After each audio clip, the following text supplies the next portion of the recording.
Welcome to the Tournament Poker Edge podcast, brought to you by TournamentPokerEdge.com, the only podcast dedicated exclusively to poker tournament strategy. Now here's your host, Clayton Fletcher.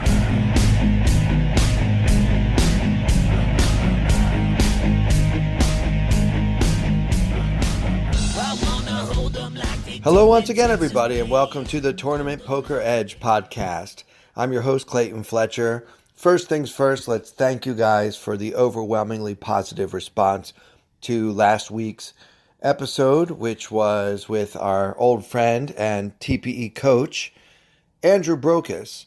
I'm very happy to tell you that there was so much material from that episode that we actually have part 2 of that for you today. So this will be another hand from the $3,500 Borgata Winter Open, which is part of the World Poker Tour.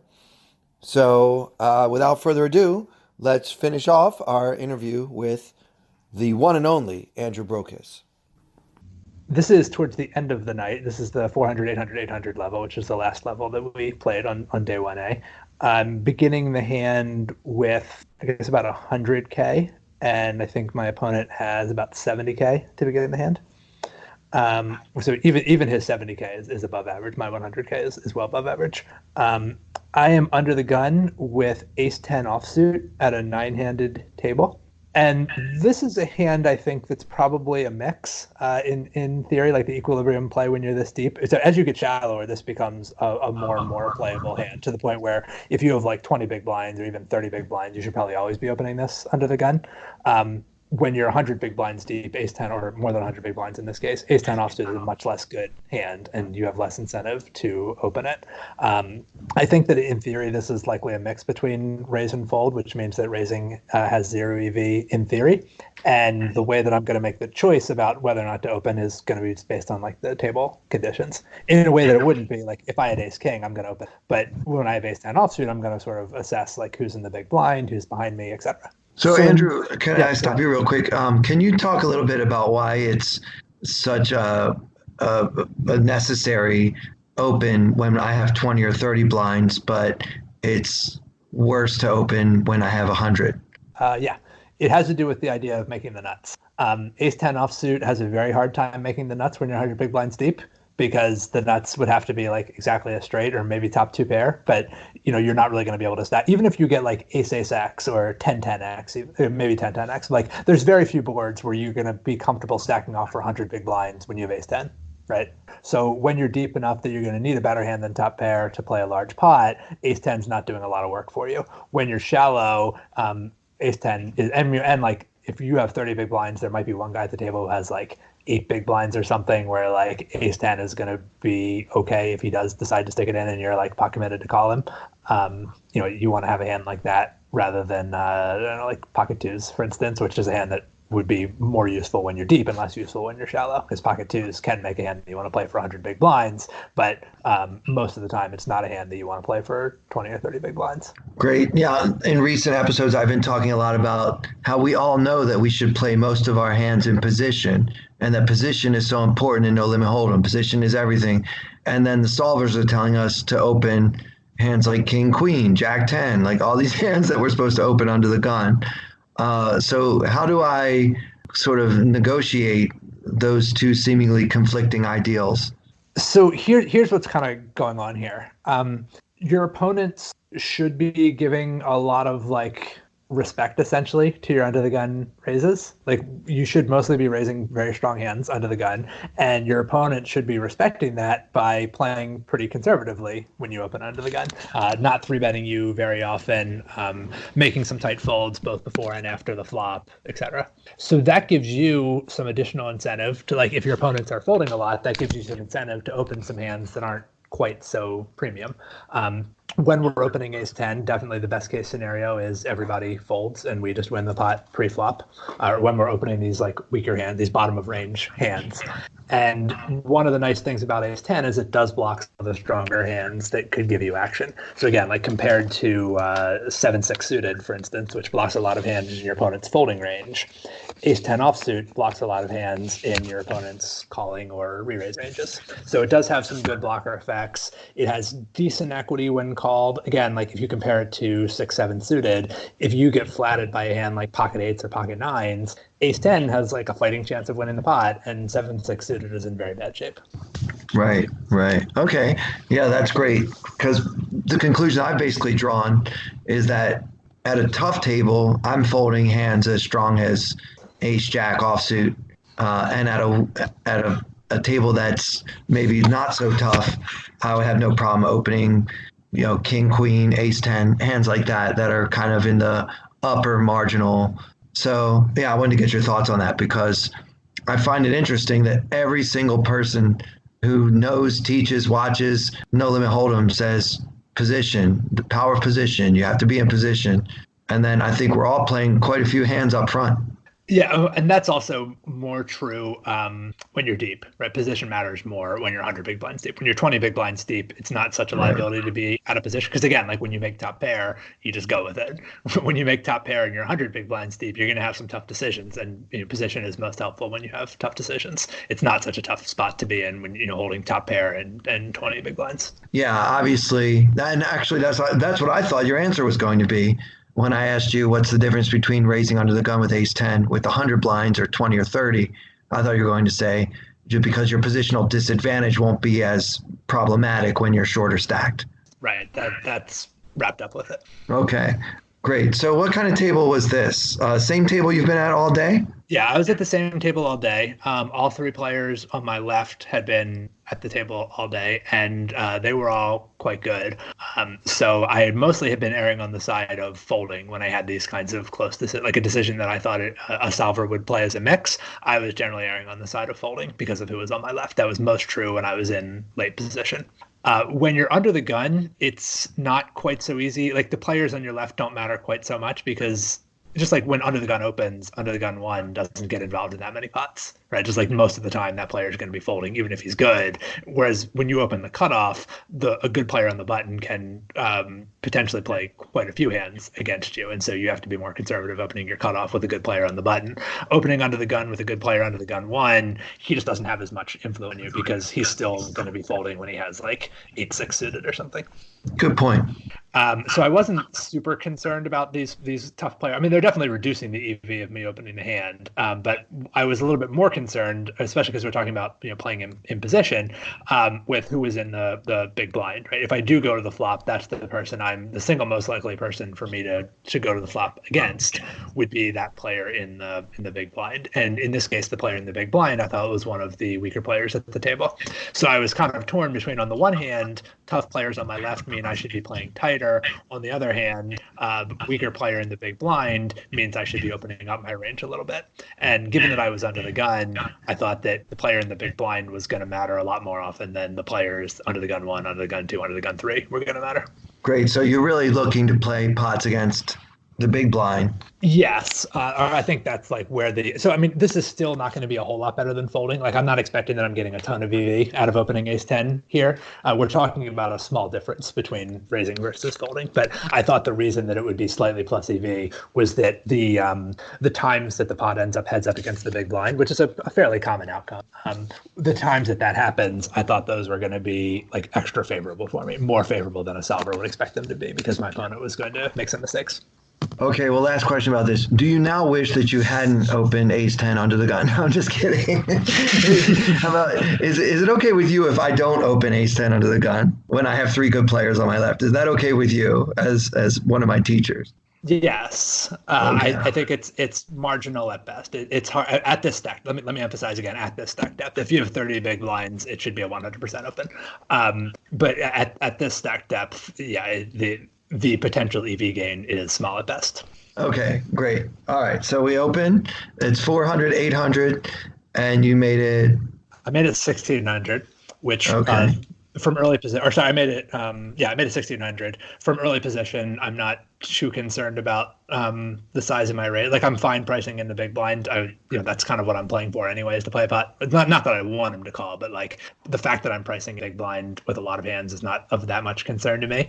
And I do want to reduce my loss essentially in the scenario where I'm called or re-raised. I'm expecting to lose the pot, and so I want to lose less when that happens. The nice thing about multi-way pots, which pre-flop pots are usually multi-way, is your raise size is not the main factor that's constraining players on your left from entering pots. So like when I open under the gun, whether I open to 1600 or 1800 or 2000, it's having a little bit of an effect on what Under the Gun 1 does, but the bigger factor for him is that there's still 7 players behind him. Like that's the main thing that's constraining him from playing a hand like 8-6 suited, more so than the pot odds that I'm offering him. Yeah, we can remember, many, many years ago when the standard opening bet was 3, 4, or even 5 times the big blind. When people started min raising, all of us interpreted that like we might as well play it as though he had limped. But yeah, obviously poker has changed a lot since those days. But yeah, you watch like the 2003 main event, they're opening 4 or 5x on the regular. So after all this talk about how Under the Gun 2 isn't going to get involved in the pot too often, Under the Gun 2 3-bets me. Oh, great. I make it 1600, Under the Gun 2 3-bets, and in my head, I just see him loading up at 3-bet, and I'm like, okay, well, this pot's over. Like I'm just going to be folding. But he makes it 4200. Why would he make it so small like that? I think it could be the same factor, like I was saying before, that that the size of his 3-bet, like one of the things he's looking to accomplish with his 3-bet is not just to push an equity advantage against me or potentially generate fold equity against me, but to drive out other players behind him. So if he, like, let's suppose he has like ace queen, or if he's on the button, maybe he just calls with ace queen because he's not that concerned about the blinds calling. He's going to have position on them. But if he's under the gun too and he's holding ace queen, it's pretty bad for him if somebody overcalls behind him. So he has some incentive to 3-bet. At the same time, he's not really expecting that ace queen is going to be like a big equity favorite against my range. So it's not like he's eager to shovel a lot of money into the pot against me. What he's really trying to do is sort of like isolate me. Even if I never fold to his 3-bet, he's mostly trying to like isolate me and push the other players out of the pot. Right. So again, his sizing doesn't matter that much because even if you call, he's okay with that. He's going to be in position in what's now an inflated pot. I don't see this play a lot though. That seems like a really small 3-bet. I agree. I also don't see it that much. I think a lot of people this just struck me as a guy who's like savvier than the average bear. I kind of had this feeling. I don't know if you get this when you're playing with people. Sometimes maybe you have a better memory for people than I do.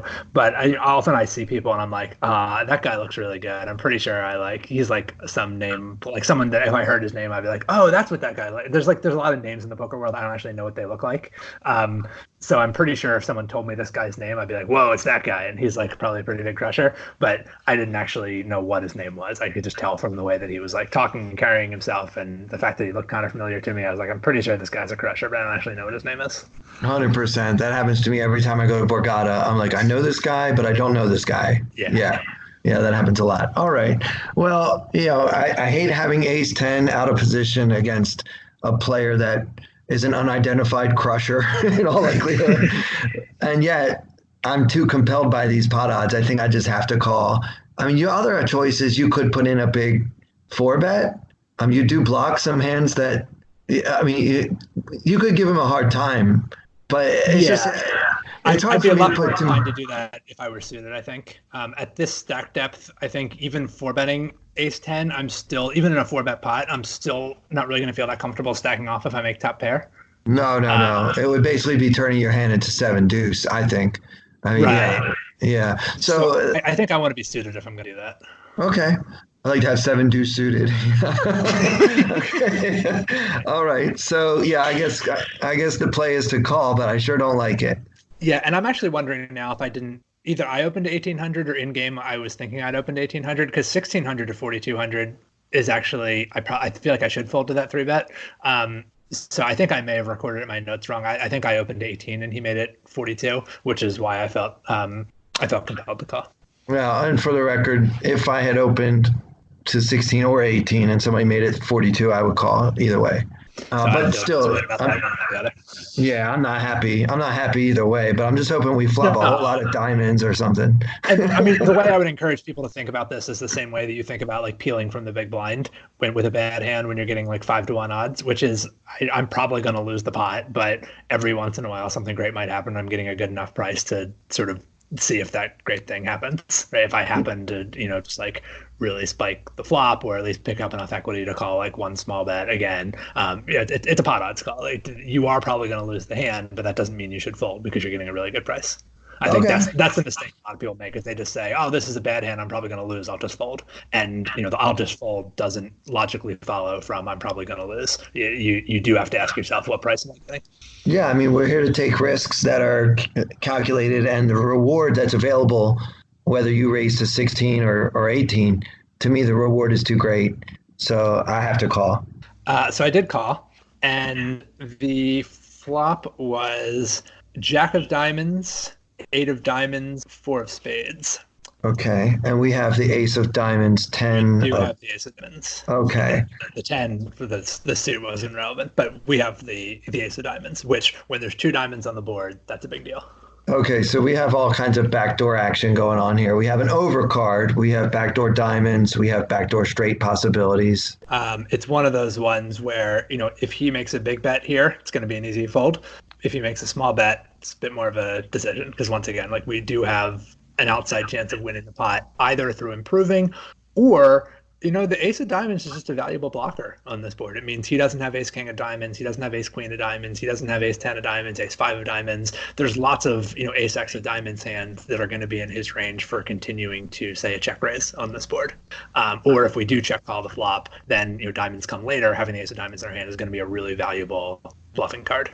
So I think it's likely that. So what happened here? I checked. There's I think there's about 10K in the pot, and he bets 3,300. So he bets like a third of the pot. Okay, so that's a tiny bet, but this is something we're seeing a lot more in tournament poker. Just because he made it 4,200 before the flop doesn't mean he has to make it 4,200 or more on the flop. Because on some level, you either can call a bet of virtually any size or you can't. Right, and he can do a little more thinly for value too. Like he can bet 3,300 here with like pocket tens, whereas he wouldn't want to bet like 7,500 with pocket tens because he can't get called by worse. Yeah, all right. right. Exactly. Right. Okay, so old Clayton from 3 to 5 years ago would take every one of these little bets and always check raise them because 3 to 5 years ago, no one bet 3,300 here with a hand like pocket queens or anything strong enough to call a check raise. So it was basically free money back then. But now it seems like a lot of this, as some people call it, down betting, is the norm. So check raising automatically is not nearly as profitable as it was in, say, 2015.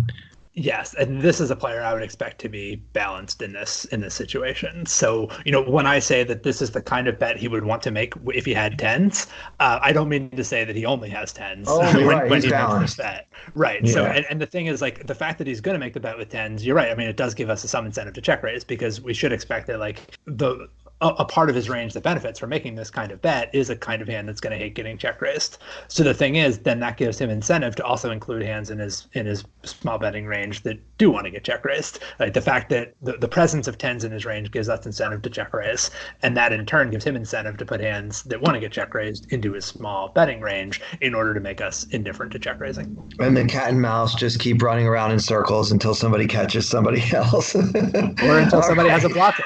That's the magic of blockers.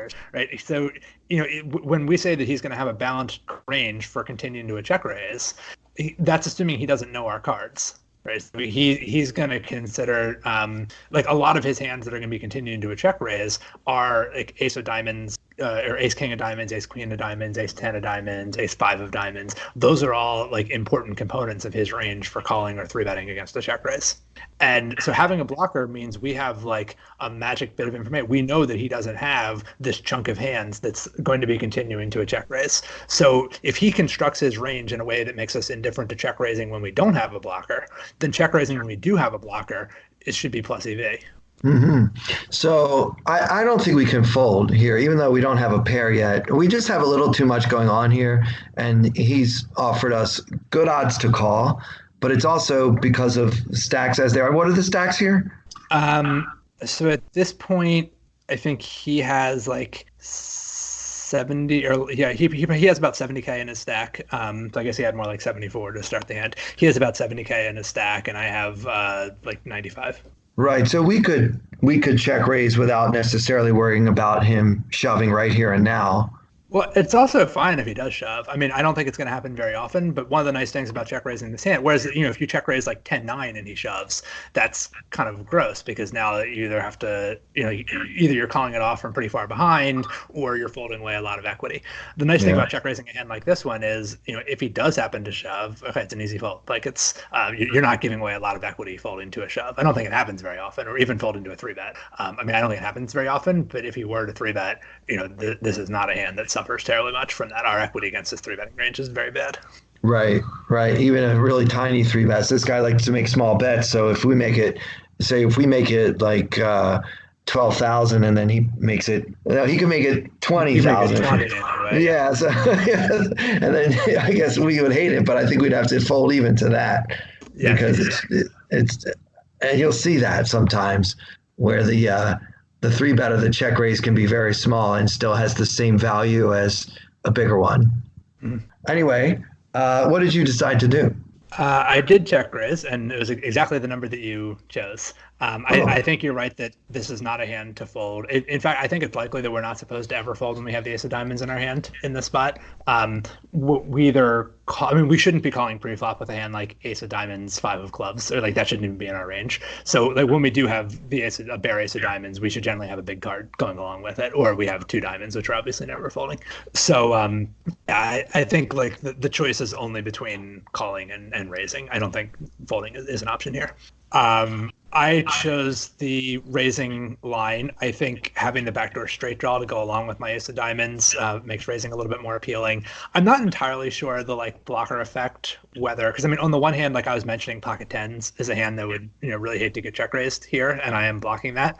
On the other hand, like the kind of hand I want him to fold the other hands I want him to fold, like ace king or ace queen offsuit could be in his betting range, and so. Much more often than ace 10 offsuit will be. So like check raising here when I have ace king or ace queen with the ace of diamonds, I'm blocking more of his folding range. I'm not entirely sure. Like the blocker effects are getting sort of complicated here. So I don't know for sure whether this is like a better check raising candidate than ace king or ace queen with the ace of diamonds would be, but I do think it's a good check raising candidate. Yeah, I agree. I think I like the play. I think in his shoes, he's got a tough decision with ace jack suited. I mean, he's not happy with aces. Like, he's not folding. Yeah, but I mean, you're not happy to this check raise base. I mean, unless he has pocket jacks, which he very plausibly could. I mean, pocket jacks, or I kind of doubt he would make this play pre-flop with pocket nines. But if he did, like, only if he has like a set or pocket eights would be the other set. So I mean, it's really just like pocket jacks or the nut flush draw are the only hands where he can really be like. He can really feel downright good about the situation, and we block the nut flush draw. So it's really just like pocket jacks is the only hand where he's not hating life when we check raise. Yeah, that makes me like it even more. Yeah, I like this play a lot. All right, so we make it 12,000. I assume he calls. He calls, and my plan was basically just like continue on turns where I improve my draw and give up on turns where I don't. So, deuce of clubs turns, I'm check folding.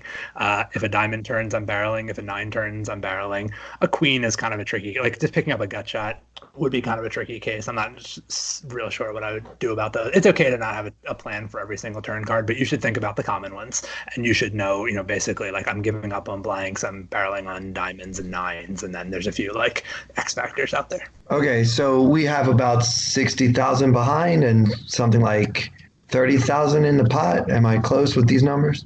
Yeah, I think it'll be when he calls the check raise. I think we're going to be looking at 34 in the pot and 58 in the effective stacks. So stack to pot ratio a little under 2. All right. So what's the turn? It's one of those cards I did not plan for. The turn is an offsuit ace. So a turn. It's funny, I wasn't thinking about the ace pairing my ace.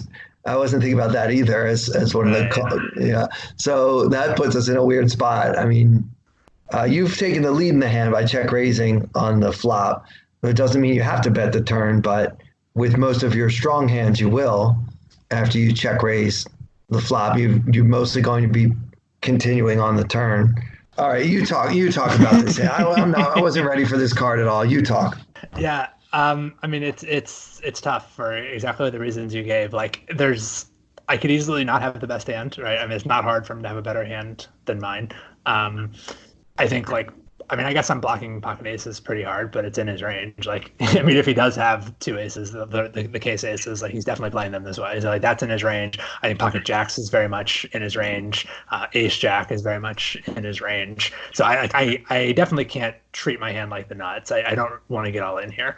I think in general, this is a bad card for his range. Like, I think he's more likely to have either Jack X or pocket kings, pocket queens. They obviously are much more likely than pocket aces for him.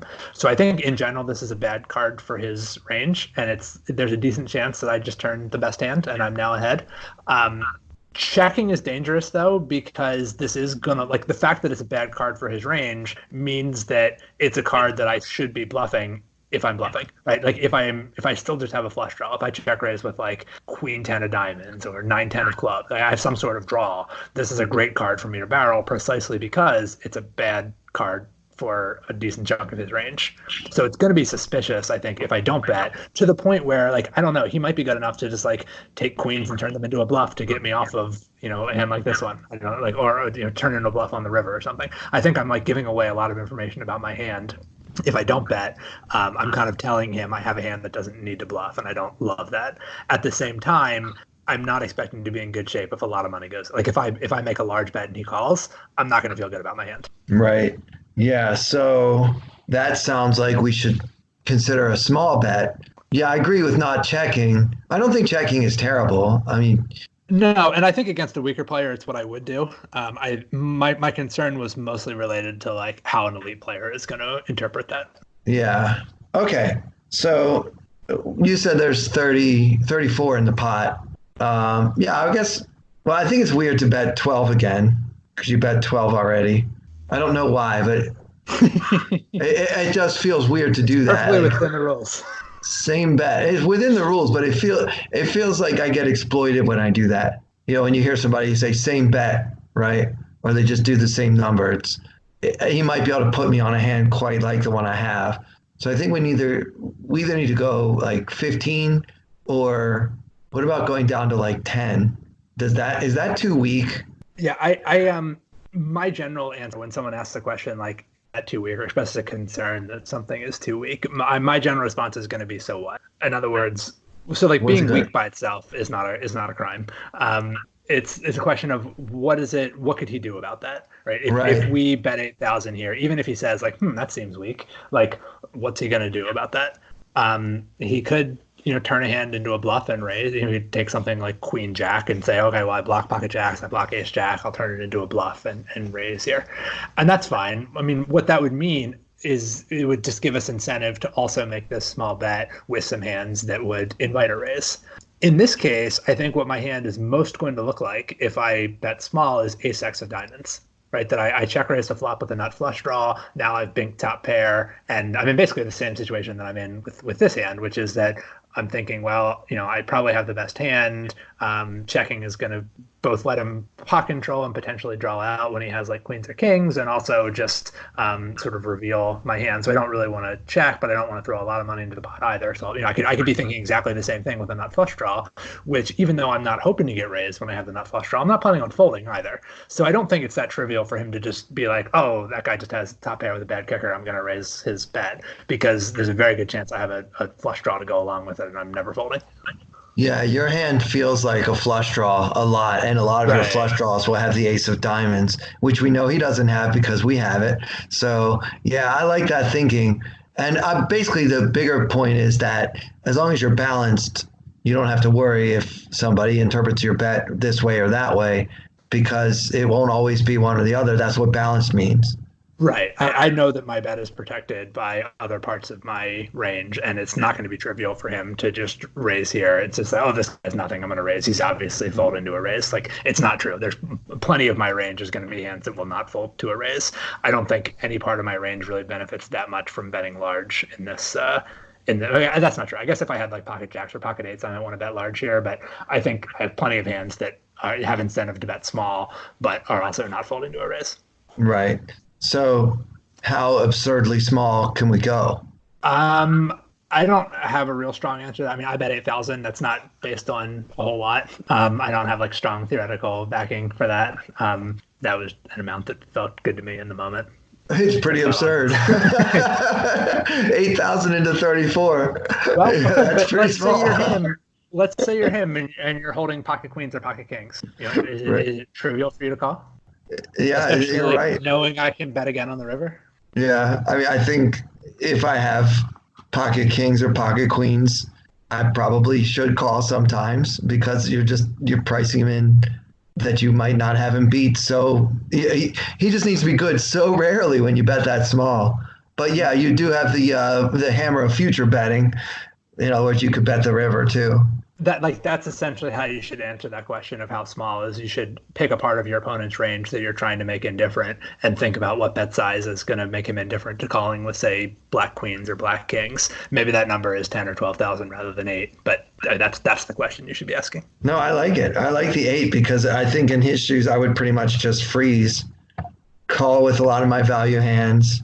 I can't really bluff raise you because you're balanced, and it really feels like you have a flush draw, which you're not going to fold unless I really go big.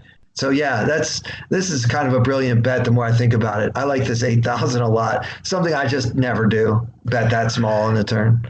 Yeah, I think betting small in general, I mean, whether it's this small or not, like betting small is a good solution to the situation of I probably have the best hand, but he doesn't have a lot of incentive to call with worse. Like the way you give him that incentive is by betting small. So when these cards peel off that are like much better for your range than your opponent's, it's generally going to be correct for you to bet small in those situations with like much or all of your betting range, which is not necessarily your entire range, but like when you bet, you should often bet small in these situations where a card is like very favorable for your range relative to your opponents. And that's true whether you have strong or weak hands. Now, be honest, Andrew, do you ever make this play with pocket aces or pocket jacks? Yes. Okay. In fact, I think it's a good, yeah. I mean, I think with jacks exactly, I'd be more interested in betting larger because I want to, I don't block him from having ace X. I want to charge, I basically like he can't have, it's much harder for him to marginal hand when I have pocket jacks. He's not going to have jack X. I'm not so concerned about the queen, queen, king, king portion of his range. I'm concerned about the like ace X of diamonds and the straight draw portion of his range. Or like pocket eights is going to call a big bet for me anyway if I tap into like really cooler him. So I think with exactly pocket jacks, you have some incentive to bet larger, and then you can also balance that with some bluffs. Like if I had a weaker bluff than this, I might want to bet larger. But yeah, I think like pocket ace is an example of a hand that has more incentive to bet smaller, especially if you have the ace of diamonds where you're not really concerned about the nut flush draw. If he does happen to have jacks or eights, there's a decent chance he'll raise you, and if he doesn't have jacks or eights, then it's very hard for him to have an ace. So yeah, I think this is a great spot to bet small with aces had I gotten this far with aces. Yeah, that's great. Yeah, this is as usual when I talk to you, my eyes are being opened a little bit. Like I don't make this play, not that small. I mean, I down bet sometimes, but not like this. All right, so what does he do? He calls after thinking for a little while in a way that I thought was genuine. I thought he honestly was not. I mean, that doesn't necessarily tell me what hand he has, but he could have been thinking about raising versus calling or folding versus calling. But whatever it was, like he seemed genuinely like he had to think about what to do, and he decided to call. Okay, so when he calls that, I guess one disadvantage to getting called after having bet 8,000 into 34,000 is it's harder to define his range, right? Yes, I would say in that case, like that's what I want, because the more defined his range is, the stronger it is. Like if I pot it, I have a very good idea that he has a hand better than mine. So yeah, like I think defining his range is generally that information though, right? Yeah. Yeah, like I just think like betting for is not something you want to be. Like, information should be more like a side effect of bets that you're making for other reasons, more so than like your reason for betting. Agreed 100%. Okay, so he calls, and we still don't really know what he has, but we know what we have. Yeah, I mean, I'm getting some information from this. Like, he has a lot of incentive to raise with pocket jacks, for instance, and he didn't raise. It doesn't say for sure he doesn't have jacks, but I think jacks are like a good deal less likely when the turn doesn't get raised. He had a lot of incentive to raise with, and he didn't do it.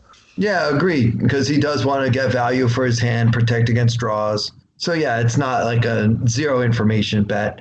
It's just I feel like his the condensed part of his range, like the non nutty part of his range, is still pretty wide and varied. Yeah, I mean, I think it's mostly like kings, queens, jack X. I don't know if he would ever have like ace king here. I mean, given that he can't have the ace of diamonds, it seems a little dicey for him to peel the flop check raise with just like ace king or ace queen. But I don't know. Maybe he does. Maybe he has ace king sometimes. Yeah, I think no. I think you're right. I don't think most players would call that check raise with just ace king without the ace of diamonds. Maybe the king of diamonds, but yeah, agreed. The king of diamonds, because the king of diamonds was the river. Oh, great. Yet another card I was not planning for. All right, so we've been talking a lot. So what are the cards on the board again? It's a jack, 8. Okay, it is jack 8-4 with 2 diamonds, and then an ace, and the king of diamonds. And I am holding ace 10 with the ace of diamonds. Okay, so now we mentioned on the turn when we bet 8,000 that part of your range for doing that is that you would have a flush draw. That helps protect you when you get raised on the turn, that you'll be able to call some of those turn raises if your opponent tries to exploit you by always raising. Every time you bet 8,000 into 34, you're going to have some calls of that raise, and a lot of those calls will be with ace X of diamonds. Yep. So now that the flush came in, this looks like a really good scare card because of all the things that our opponent has to be worried about. Your hand feels like a flush draw. I've said that probably 3 or 4 times as we talk through the hand. And now it looks like a flush draw that came in. The question is, do we want to scare him? Or do we have sufficient amount of value with top pair that we just try to, show it down? Right, because we could check, turn over the ace and win.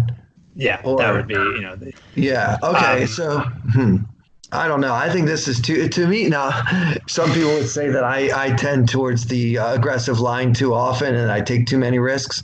But to me, this is just such a perfect card. I mean, he doesn't have a flush unless he has queen 10 of diamonds or something. But it's unlikely pre-flop 3-bet. Yeah, it just doesn't feel like he has those hands when he makes it 42. I mean, I guess, as you say, being balanced is important. So he needs to show up with unexpected hands occasionally when he does this. But, most of his pre-flop 3-betting from early position range isn't a flush now because the ace, we know where the ace and king of diamonds are, and he doesn't have either. And this is an important point about being balanced and about board coverage also, which is that you don't necessarily want to plan for be balanced for every possible run out. Like there is a cost to doing these things. And so the idea that he needs to be capable of making flushes when both the ace and the king of diamonds are on the board, it could be correct. It might just be that the cost of 3-betting queen 10 of diamonds, or actually the jack of diamonds also, because queen jack of diamonds would be a more reasonable 3-bet. So, the fact that when the ace, king, and jack of diamonds are all on the board, his opponent can correctly say, you don't have a flush here. I can do some extra bluffing against you. Maybe he just sucks it up and accepts that's just a really bad run out for me. And when that happens, I get exploited a little bit. That might be the most plus EV thing for him rather than giving up a bunch of EV in a ton of other situations by 3-betting queen 10 of diamonds, just so that, when this rare occasion ends up, he makes money by inducing my bluffs when he actually has a flush that I don't expect him to have. This situation just comes up rarely enough that it's probably not worth sacrificing EV in a bunch of other situations just to be able to play this situation better. Sure, maybe a 10-9 of diamonds once in a while, but it's not worth what it's costing you because how often is this actually going to happen? This exact run out. Yeah, exactly. That's a really important point. I think some people in the name of being balanced end up being exploitable. Yeah, I mean, you want to balance around common situations. When you check raise the flop and there's a flush draw on the board, you want to make sure you have flush draws in your range. And then if you have a check calling range, you should also have flush draws in your check calling range. You don't have to be prepared for every single turn card. You just have to be prepared for the, common one. There's a lot of diamonds in the deck. There's a decent chance the turn's going to be a diamond, and you need to make sure that you're prepared for that with both your check calling and check raising ranges. You don't necessarily have to be prepared for exactly the deuce of spades. The cost of preparing for one card might not be worth it, whereas it is worth it to prepare for 9 possible turn cards. That's a good point, and I think one that so many of us miss. everybody understands kind of generally the importance of being balanced, but I'm not sure that everybody is quite there yet as far as what exactly that means. Yeah, it definitely doesn't mean, you can show up with any hand in any situation. That's just being random. That's not the same. Right, that's not balanced. That's random. Any two cards, any two will do. All right, I would have to bet here. I have to. It's too good of a scare card. And the question is, do we want to try to get value for our hand? I don't think we can really value bet top pair anymore, can we? No, I think like the fact that it's a scary card means we're not going to be able to thin value bet this hand. Right. Like, in fact, this hand may be close to the bottom of our range. I mean, if you think about the line that I've taken, I raised under the gun, healed a 3-bet, check raised the flop, bet the turn, albeit it was a small turn bet, but still bet the turn. And then like the most obvious draw on the board gets there. There's an ace and a king on the board. Like, how weak can my hand be? I can probably have, some combinations of 10-9 suited. One of them is a flush. There's 3 more. I probably don't check raise the flop with 100% frequency with 10-9 suited. Like, that's literally the only bluff I could have is, I think, 10-9. Like even queen 10 turned into a straight if I had check raise the flop with that. So it's just like, it's extremely difficult for me to not have a hand here. Like ace 10, no flush is probably about as weak as my hand could be. Kind of as a general note, your best bluffing candidates are when you are at the bottom of your range, even though we have a pair of aces. Yeah, even though we have hand, top pair, it's pretty close to the bottom of our range for the line you've taken. I would bet, so there was 34 and 6, that was 50,000 in the pot. Well, what does he have left in his stack, though? He has about 50,000 in his stack. Yeah, I guess he's got a pot-sized bet. If I shove, I think it looks weaker than if I try to make what looks like a value bet. Like if you bet like 28,000 here, or 30,000, right? Then I think he's probably calling that less often than he calls a river shove for some reason. Yeah, I'm a little wary of calling a small bet of. I know this isn't exactly what you mean. I just want to clarify for the audience. Like, I think there is a tendency to say like to assume that like big bets are necessarily weak, or to say like a small bet is going for value, a big bet is like obviously a bluff. There's plenty of situations where you should bet big with your strong hands. In fact, like the optimal play is often to make the largest bet that you can when you have the nuts, and you can just balance that with bluffs. The problem in this situation is that precisely because my range is so strong and it's hard for me to find bluffing candidates, I'm not going to have that many bluffs. And so I can't really support a large betting range here for value because I don't have that many bluffs. And I have to worry about the possibility that my opponent has. I mean, when I'm holding the ace of diamonds, I don't. But in general, if I'm bluffing here, like if I were to bluff here with like 10-9 of clubs, how do I know he didn't just river the flush? Like, this is perfectly plausible that he played ace x of diamonds this way. So one of the reasons I can't just make like a huge bluff is that when I have a flush, he doesn't have a lot of incentive to call a large bet. When I don't have a flush, he easily could have a flush, and that makes it difficult for me to bluff. So it's more about this specific situation not being good for large betting. I wouldn't say in general, like, a large bet is somehow the opposite of a value bet. Right. If you didn't make a flush on this river, you would want to bet an amount that he could actually call, and you know that he doesn't have a flush a lot, so we need to bet small enough that he might be enticed with a set or 2 pair. That's our value target when we have the flush. Right. So we need to bet that same amount of bluffing. Yeah. Yeah. All right. So what did you do? I bet 35,000. 35. Okay. Which honestly might still be a little large. I wanted him to fold. Like, if we're being honest, I was like, I think I'd rather err on the side of too big than too small if I'm going to make an error. I was not at all sure what the like optimal size. I mean, I kind of gave you my thought process, but at the end of the day, like, I was not entirely sure what the best size was, and I figured if I was going to make a mistake, I'd rather make the mistake of betting a little too large rather than a little too small. I think among other things like that, I have no idea like how he views me, or I didn't get the sense that he like recognized me or anything. So I mean, he may just think of like, I don't think he thought I was a recreational player, but he may just think I'm sort of like a mediocre pro or something, where sometimes people get a little too excited when they have when they river the nuts and they just like make a big bet without really considering everything that I just said. So I think he's more likely to interpret a slightly too large bet as a value bet than as a bluff. And I definitely didn't make the mistake of betting too small. I mean, we're trying to make him fold some pretty strong hands. Like, part of the problem with the King River is not only that it improves our range, but it also improves some hands that we were ahead of on the turn. So like pocket kings, I thought was a big part of his range for peeling the turn, and now we're losing to that. King Jack is another hand that is probably in his turn calling range. Now we're losing to that. So, if he has ace king, like that's another. So, I'm trying to get him to fold some pretty strong hands by betting 35K. And I think it's possible that he will fold them, but I don't want to give him a price where he's like, oh, he might be value betting worse. I'll peel with kings. That would be a disaster if he decides, because I bet 30K, not 35K, and now he calls when he has pocket kings. Like, that's a disaster. When you watch TV, you watch Poker Go or wherever else you consume your poker content, and you see a player run an elaborate bluff. Sometimes it looks like, well, that guy's just out there walking on a tightrope, hoping he doesn't fall. But now here we have a situation where, one of the players I respect most has put a lot of thought into making this play. I mean, I'm sure that you were mostly thinking, please fold. But before you started thinking, please fold, you were thinking about, your range and what things look like and what he could have or couldn't have. And yeah, I mean, this is I think an expert level hand at the end of the day. I really like the small bet on the turn. Yeah, I think I would have bet, nitpick you. I might have bet a little bit smaller on the river, but I agree with not going all in, because when you're value targeting, there's like one hand that can call you, and that's 10-9 of diamonds. And I don't even know if he ever makes 4,200 with that pre-flop. So yeah, I really like this. I like this a lot.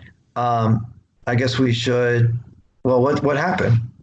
He did fold after a lot of thought, which, I mean, I still don't like. Maybe he was thinking with queens. I don't know. Like, I guess there's still a chance I did have the best hand, but the more he thought, the more I was pretty sure I was rooting for a fold. But like, it could be one of those funny situations where you're like rooting for a fold, and then he ends up here. Like, that's happened to me before, where like I thought I was making some brilliant bluff, and he was like so sure I was bluffing that he called with a worse hand than what I was bluffing. Like, that happens like once or twice a year. But I mean, I'm pretty sure I definitely was rooting for a fold. I'm pretty sure I was supposed to be rooting for a fold, and I did eventually get it. The point that I would highlight about bluffing is, like, not only is it not arbitrary, but it's very heavily based on your cards. I think that's something a lot of people miss.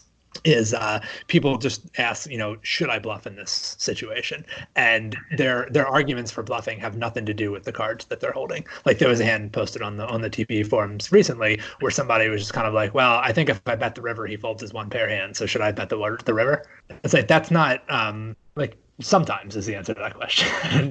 There's hands that are better and worse for bluffing, and in this case, like, the fact that we're holding the ace of diamonds is what makes this such an appealing bluffing hand, because now we can be pretty confident the opponent doesn't have a flush.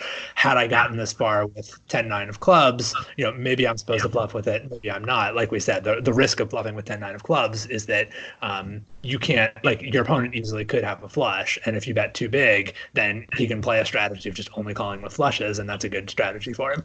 And this gets to the point about board coverage as well. Is like, if you think way back to the flop and why I check raised with the ace of diamonds in my hand in the first place, it was because, in part because I know I'm going to be check raising when I actually have a flush draw, or sometimes when I actually have a flush draw, and that means that if you think about balancing like a flop check raising range, right? So you're going to check raise legitimately strong hands. Like, if I flop a set or I flop two pair, I'm going to be check raising that, and then if I check raise flush draws also, some people might think, okay, that's a balanced range, right? You've got your value bets, you've got your bluffs. What's the problem? Well, the problem is that sometimes the turn is a diamond or the river is a diamond, and then suddenly you don't have bluffs anymore. You only have strong hands. You have hands that were strong on the flop, and then you have hands that have become strong on the turn, and your opponent has no incentive to call you anymore because your range is just entirely strong.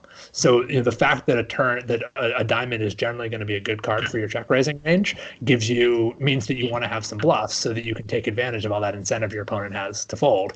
And when you're bluffing a diamond turn, what do you want to have in your hand? The ace of diamonds. So you need to check raise sometimes with just the bare ace of diamonds on the flop, so that you will have the ace of diamonds in your hand when a diamond turns, or in this case, when a diamond reverses. Like, this ultimately comes back to board coverage. Wow.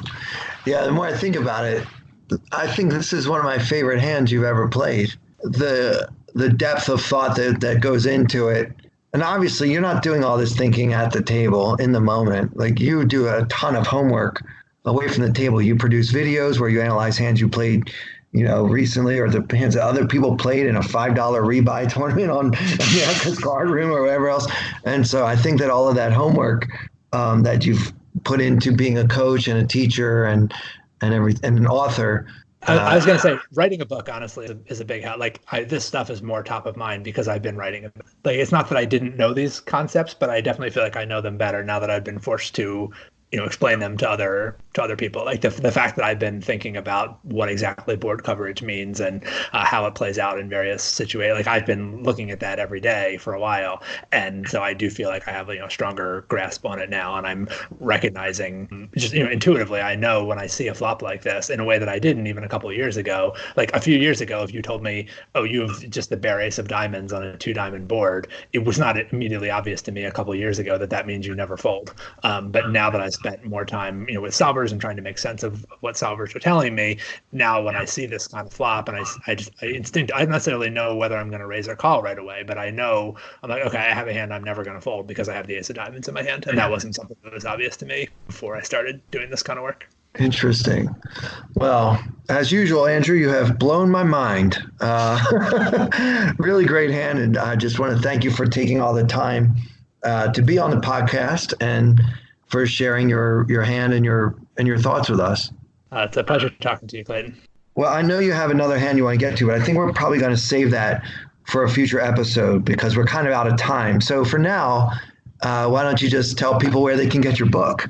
You got two options depending on what format you want it in. If you want a paper book, the only place to get that is at an obscure little site called Amazon.com. Oh, I never heard of that one. No, they're good. They're really taking off. You should check it out. Cool. They got a lot of stuff, not just books. They got all kind of stuff. So Amazon.com for the paper book. For a ebook, if you want the Kindle version, you can get that from Amazon or directly from me at www.nitcast.com. nitcast.com is where I sell a lot of my stuff, not just books. We have some premium podcasts and things that we've done as well. So the book is available in various electronic formats there. You can get a Kindle format, you can get a PDF, you can get an EPUB, which you could read in other readers besides a Kindle.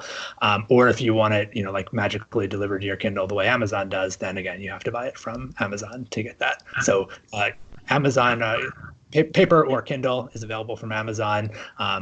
Various ebook formats are available at nitcast.com. His name is Andrew Brokos, and the book is called Play Optimal Poker. Andrew Brokos, thank you so much for being with us today. My pleasure. Thanks for taking the time to listen to my hands. Andrew, thank you so much for being here. And for Andrew Brokos, author of Play Optimal Poker, at Thinking Poker on Twitter. And for everyone here at Tournament Poker Edge, I'm Clayton Fletcher. Thank you so much for listening.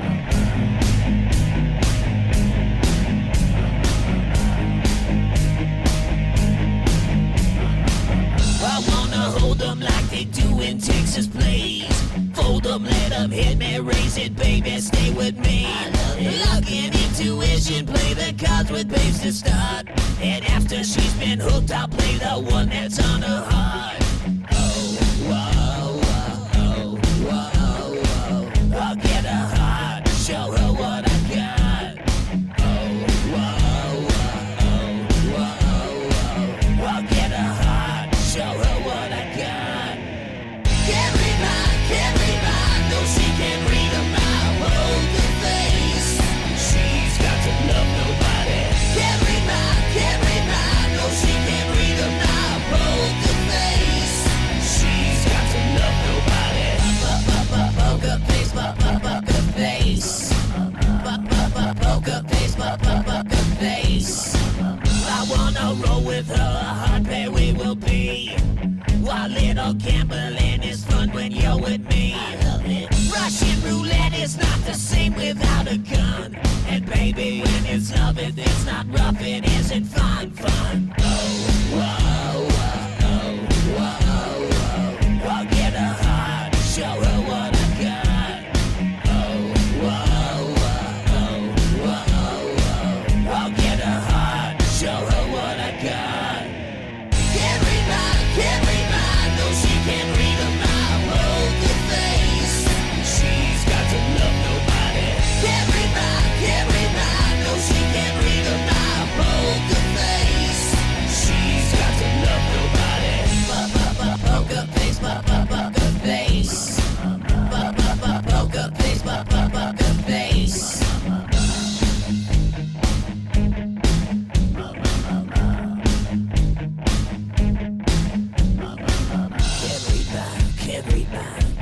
can't read my poker face. She's got to love nobody. Can't read my, no, she can't read my